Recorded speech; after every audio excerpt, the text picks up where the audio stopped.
Catherine Bernardo update. And IB day ni Catherine. So, we have the cafe. And then, ang ganda naman dito. But it's like the modern version of the clinic. Yung OG clinic na laging pinupuntahan. Ganda ng color. Oh! We got 2 beds here. Pwede pang may kasama ka. Oh! Wow! So all the IV products can be purchased here. Right across. Pack. We are now here at the IV Skin Spa. Don't worry, it's also my first time.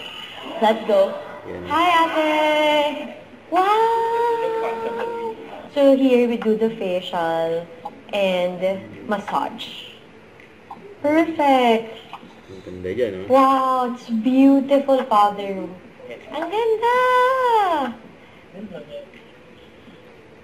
Alam mo, I love Ivy Fort, Jared. I usually go to Ivy Fort. It's like the OG. When I first visited Ivy, yun yung first. It's like my favorite branch. But this is like a modern version of that. I don't know how to explain it. Parang mas young.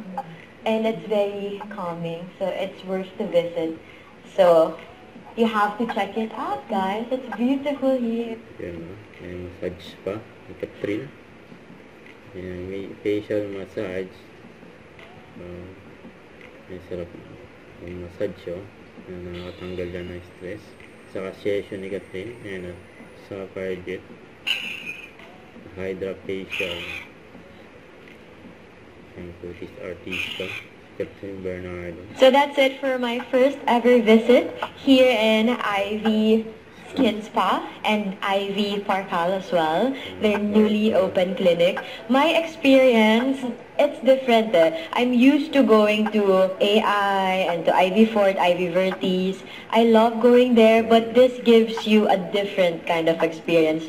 It's like I'm doing my usual treatments, but meron pang additional relaxation because of the massage, and I needed that today. So it was a wonderful experience. I feel so relaxed now, and I can't wait for the next one. That's it for today. I hope you enjoyed the tour. We will be back for sure. Goodbye! Don't forget, subscribe, click the notification bell for more updates. This is Quick Charging Action Vlog. Stay tuned for more videos. See ya!